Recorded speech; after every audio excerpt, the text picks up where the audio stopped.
歡迎來到新星消息頻道，請訂閱頻道，所以大家不要錯過當天最熱門的新聞。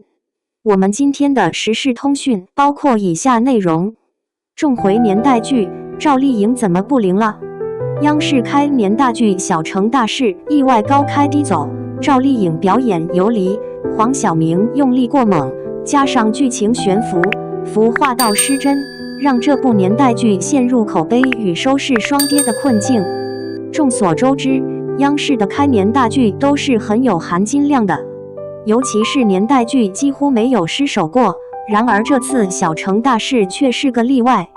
其實該劇首播熱度還是相當矚目的，開播10分鐘酷雲實時收視率破2，15分鐘登頂全頻道榜首，可惜居然高開低走了。隨着這部劇的更新，酷雲收視一度跌破2，CVB 數據連續4天下降，顯然是要砸穿央八底盤的節奏，讓不少路人都覺得不可思議。還有一部分網友將劇作數據不如意的原因歸結到趙麗穎的身上，認為她現在的抗劇能力有所下降，不如另一位85花楊冪。更巧的是，後者去年還憑借年代劇《生萬物》破圈，演技也得到廣泛的認可，真是沒有對比就沒有傷害。但要說年代劇這個題材，明明就是趙麗穎的強項，她才是85花中率先向這個領域轉型的人。一部《幸福到萬家》當初播的也是相當好，怎麼如今卻不靈了？那麼下面就來看看到底是什麼情況。人物塑造不到位，演技遭質疑。在《幸福到萬家》中，趙麗穎飾演的農村女性很接地氣，這也是因為她本來就是農村出身，懂得如何將角色演得對位。但《小城大事》中李秋萍這個角色跟何幸福並不同。身為基層領導幹部，他需要演員演繹得更為沉穩、大氣且有高質感。然而這卻並非趙麗穎的表演舒適圈。為了迎合角色的特點，他試圖通過咬文嚼字的方式，讓自己看起來更像留學歸來的知識分子。然而沒能把握好這個度，台詞節奏太奇怪，反倒是顯得李秋萍說話不連貫，就像是腦子跟不上似的。另外，趙麗穎現在的演技陷入了一個怪圈，她好像忘記了如何進入角色，很多時候都是一副置身事外的游離狀態，眼神飄忽不定，還有一些不自信的小動作。如果連自己都不入戲，又怎麼能讓觀眾帶入角色？尤其是跟朱媛媛、陳明昊等實力派演員對比下來，趙麗穎模板化的表演就更不自然了。缺少最基本的真實性，很難立住角色。不過，這部劇裡演技拖後腿的演員，其實也不止趙麗穎一個人，還有黃曉明。他為了演好鄭德成這個人物，確實治好了霸總病，但看見黃曉明演基層幹部，總感覺哪裡都不對勁兒。其實他就是太想演好了，以至於有點用力過猛。人物接地氣卻不等於搖頭晃腦。鄭德成的市警衛被他演得流裡流氣的，不知道的還以為是小混混呢。看了黃曉明的表演，真是給所有內娛男明星提了一個醒。平時太愛裝，久而久之就成習慣了，身上一旦有了這種特點，再想要落在地上就困難了。即便是故意扮醜，也跟角色格格不入。黃曉明真的應該好好反思一下自己為什麼身為影帝，還能總是演技翻車。劇撲街不只是演員的鍋，槽點實在太多了。一部劇收視率上不來，也不能只怪演員不扛劇，還有許多方面的原因。比如年代劇缺少年代質感，這本身也是一大硬傷。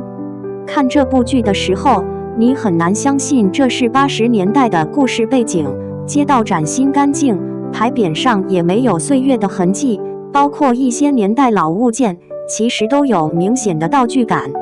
而且整部劇的原型是溫州龍崗，應該是具備南方地域特色的，結果居然有類似東北大澡堂的場景，更是讓人覺得莫名其妙。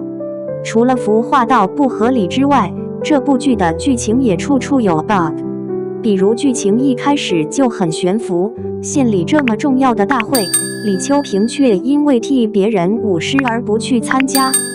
後面遲到的他撿起一張報名表就自己用了，也不問問是不是別人落下的，後面還要指責男主不守規矩，這難道不是雙標嗎？領導們也特別可笑，嘴上說着錯過時間就不能報名，還是願意為鄭德成開綠燈。看得出劇情就是想要用這些誤會、矛盾來博眼球，根本不考慮符不符合現實。而且敘事方式也相當模板化，基本就是發現問題、解決問題這種套路，沒有任何的修飾手法，看多了只會覺得無趣。更讓人無法接受的是，這樣一部正劇非要來點感情線，看着李秋平和男友的互動就知道導演是什麼心思了。反觀鄭德成倒是始終被塑造成認真為百姓工作的形象，沒想到這部劇的重心放在男主身上，女主反而成陪襯了。難怪這麼多集過後，屬於趙麗穎的高光戲份不多，原來是掛羊頭賣狗肉。儘管拍攝基層幹部，也離不開他們生活部分的寫照，但很明顯導演缺少處理這種戲份的能力。同樣題材的縣委大院就能夠把握住基本的平衡，不會讓感情線喧賓奪主，更不會沖淡整部劇的嚴肅氛圍。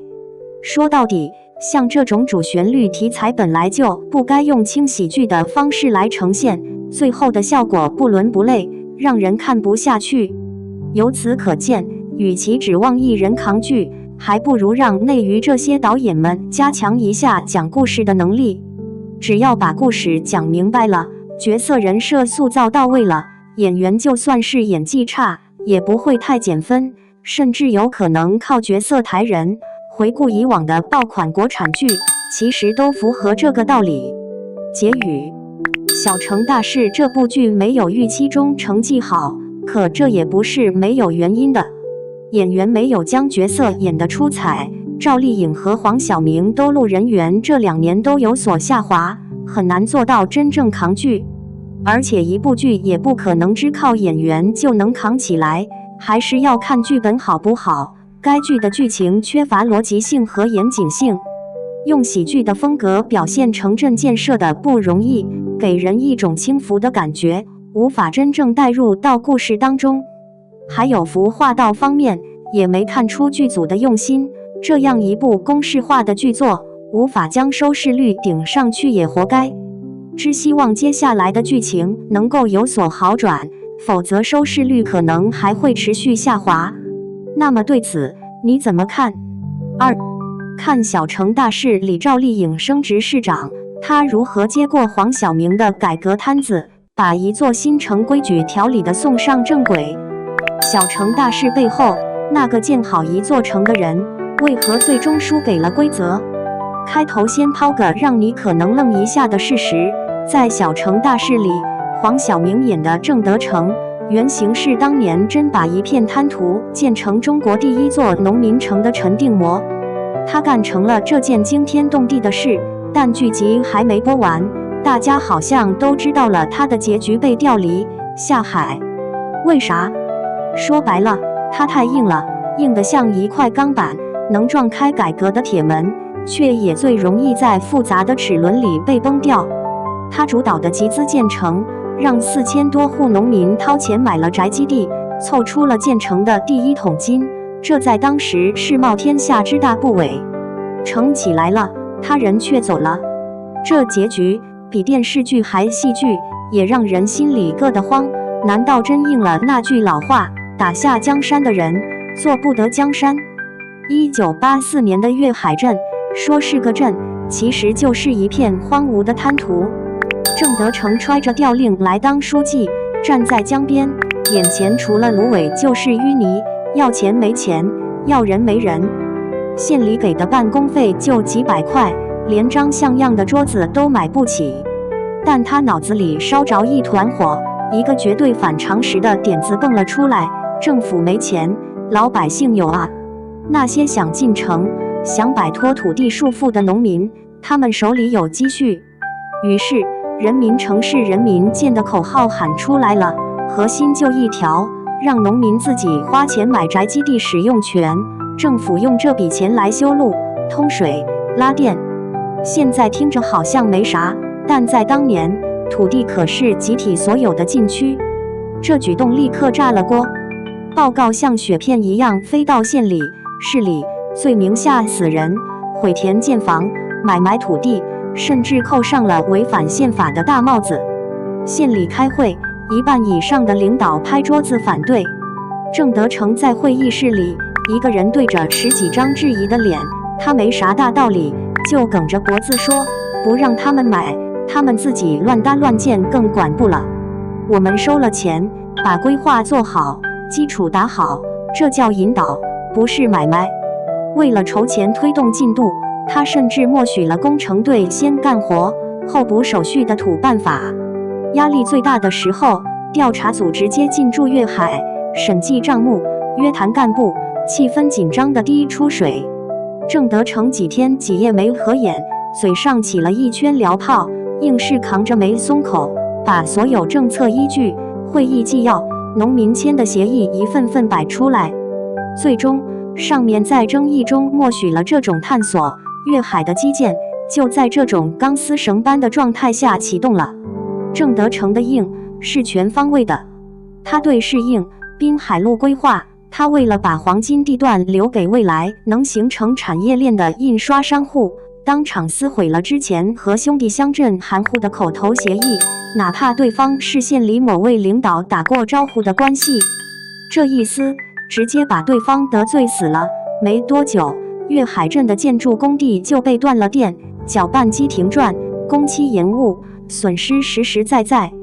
他對人也硬，搭檔李秋平是大學生出身，講究程序和文件，他常常覺得秀才辦事慢3分，開會時直接打斷，等你的報告批下來，黃花菜都涼了。